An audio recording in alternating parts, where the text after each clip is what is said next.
క్రీస్తునందు ప్రియులైన మీకు శుభములు ప్రియులారా. ఈ రోజు దినాన్ని మన బైబిల్లో కొన్ని మాటలు చూసుకుందాం. అంటే ఎక్కువగా మనము దేవుని స్తుతించేవారుగా ఉండాలి. ఎందుకనంటే ఈరోజు చాలా మంది అనేక సమస్యలతో వ్యాధులతో గురైపోతూ ఏం చేయాలో తెలియక ఆ యొక్క పరిస్థితుల గుండా వెళ్తూ అనేక ఇబ్బందులు గురైపోతూ చాలా డిప్రెషన్లోకి వెళ్ళిపోయి వారి జీవితాలని బలహీనం చేసుకుంటున్నారు ప్రియులారా.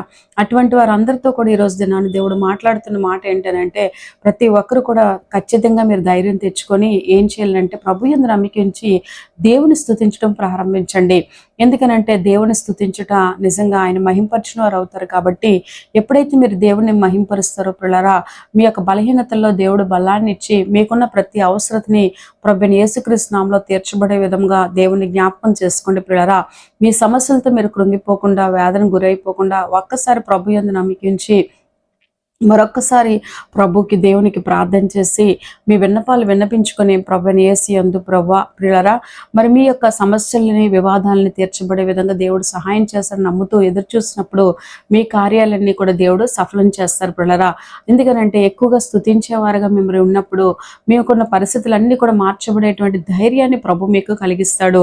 బైబిల్లో కొన్ని మాటలు స్తుతి గురించి ఏమని రాయబడి ఉన్నాయో మనం చూసినట్లయితే బైబిల్లో ఏమని ఉందనంటే చూసినట్లయితే మరి అక్కడ కీర్తనలు 103:1 అంటారు, నా ప్రాణమా యెహోవాను సన్నతించుము, నా అంతరంగమందున సమస్తమా ఆయన పరిశుద్ధ నామమును సన్నతించుము, ఆయన చేసిన ఉపకారాల్లో దేనిని మరొకము అని చెప్తున్నారు. కనుక నా ప్రాణమా యెహోవాని సన్నతించుము. ఎందుకంటే దావీదు తన జీవితంలో ఎన్నో కష్టాలు, ఎన్నో ఇబ్బందులు, ఎన్నో ఇరుకులను ఎదుర్కొన్నాడు. అలాంటి అతనికి దేవుడు చేసిన అద్భుతం ఏంటి అంటే మరి ఎంతో ధైర్యాన్ని దేవుడు ఇచ్చాడు. కాబట్టి దావీదుకి ఎక్కువగా దేవుడు ధైర్యం కలిగి ఉండబట్టే గొలియాతు లాంటిటువంటి పరిస్థితిలో ఉన్నటువంటి సమర్థుడిని కొన్ని అసమర్థుడిగా మరి దావీదు మరి ఆ యొక్క గొలియాతు లేకుండా చేయటం అనేది జరిగింది ప్రియులారా.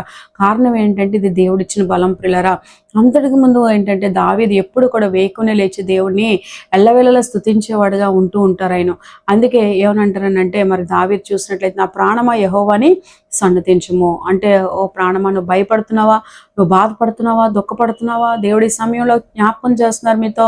ఏమనంటే మీరు ఆ యొక్క దేవుడి మీద ఆధారపడి ఆయన మీరు ఆశ్రయంగా చేసుకొని ఆయన చిత్తం జరిగింపబడే విధంగా ఆయన దయ పొందుకునే విధంగా మీరు చేయవలసింది ఏంటి అంటే మరి ఆయన యందు విశ్వాసం ఉంచి మరి ధైర్యం తెచ్చుకొని ప్రభుని స్తుతించండి. ఎందుకంటే దావీదు తన యొక్క ప్రాణంతో చెప్పుకున్నట్టుగా మీరు కూడా సమస్యలో కృంగిపోకుండా మీ ప్రాణంతో చెప్పుకొని ప్రభుని స్తుతించేవారుగా మీరు ఉన్నట్లయితే ప్రియులారా, మరి అనేక యుద్ధాలని జయించిన దావీదుకి ఇచ్చిన విడుదల ఇచ్చిన దేవుడు మీకు కూడా ఈ సమయంలో జ్ఞాపకం చేస్తున్నాడు. ఏ యొక్క వేదన ఓ యుద్ధం లాంటి పరిస్థితులు మీ కంటి ముందు ఉన్నాయో ఆ పరిస్థితులు అన్నిట్లో ఉంచుకొని దేవుడు మీకు విడుదల ఇస్తాడు ప్రియులారా. ఎందుకంటే ఆయన మీద నమ్మకించిన వారిని దేవుడు ఎప్పుడూ విడిచిపెట్టే దేవుడు కానే కాదు ప్రియులారా. అందుకే బైబిల్ వాక్యం ఏమైనా సెలవిస్తుందంటే యెహోవా యందు ఆసక్తి కలిగిన మీ అందరితో కూడా మరి ప్రభు యందు నమ్మకించి ఆయన స్తుతించుదురుగాక. మరొక మాట మన బైబిల్లో చూసినట్లయితే కీర్తనలు 9:1 కూడా అక్కడ ఏమని ఉంటుందంటే దావీదు కీర్తనలో నా పూర్ణ హృదయంతో నేను యెహోవాను స్తుతించదను, యెహోవా నా అద్భుత కార్యములన్నిటినీ నేను వివరించదను, అంతేకాకుండా నీ అద్భుత కార్యములను వివరించదను. యెహోవా నేను నిన్ను ఏమంటున్నారని అంటే అక్కడ వాక్యంలో చూసినట్టు గూర్చి సంతోషించి హర్షించుచున్నాను, నీ నామమును కీర్తించదను. చూసారా దేవుని వాక్యం ఎలా సెలవిస్తుందో ప్రియులారా. అక్కడ కూడా చెప్తున్నారు పూర్ణ హృదయంతో దేవుని స్తుతించేటప్పుడు ఎలా స్తుతించాలంట, పూర్ణ హృదయంతో దేవుని స్తుతించాలి, సందేహం అనేది ఉండకూడదు. ఎందుకనంటే ప్రభువుని స్తుతించేటప్పుడు మీరు అందరూ కూడా ఆత్మతో సత్యంతో ఆయన ఆరాధించే విధంగా ఆయన స్తుతించే విధంగా మీరు ఉందురుగాక. పూర్ణ హృదయంతో ఎప్పుడైతే మీరు స్తుతించడం మొదలు పెడతారో మీ జీవితాల్లో దేవుడు మిరాకల్స్ చేస్తాడు ప్రియులారా, అద్భుతమైన కార్యాలు జరిగిస్తాడు.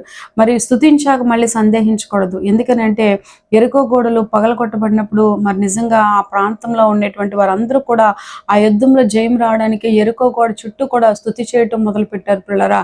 ఎప్పుడైతే స్తుతి చేయటం మొదలు పెట్టారో ఎరుకో గోడలను దేవుడు కూల్చిన దేవుడు. ఈరోజు ఎరుకో గోడ లాంటి సమస్యలు మీ జీవితాల్లో ఉన్నాయేమో ఆ సమస్యలన్నిటినీ కూడా దేవుడు చెప్తున్నాడు, ఖచ్చితంగా కూల్చివేస్తాను, ఖచ్చితంగా తీసివేస్తాను అని తన లేఖనాలు సెలవిస్తున్నాయి. కనుక మీరు నెమరు వేసుకునే విధంగా దేవుని జ్ఞాపకం చేసుకొని స్తుతి చెల్లించడం ప్రారంభించండి. ఆ స్థుతిలో మరి ఎటువంటి అనుమానం అనేది లేకుండా, లేకపోతే అనాలోచన అనేది లేకుండా ప్రభువుని దేవునిగా స్తుతించేటప్పుడు ఆ సమస్య తీరుతుంది, దేవుడు తీరుస్తున్నారని విశ్వాసంతో నమ్మి స్తుతించినప్పుడు గొప్ప కార్యాలు చూస్తారు పిల్లరా. మరి ఆ యొక్క బిడ్డలు ఎలా అయితే చూసారో మరి మీ జీవితాల్లో కూడా అలాంటి గొప్ప కార్యాలు చూస్తారు.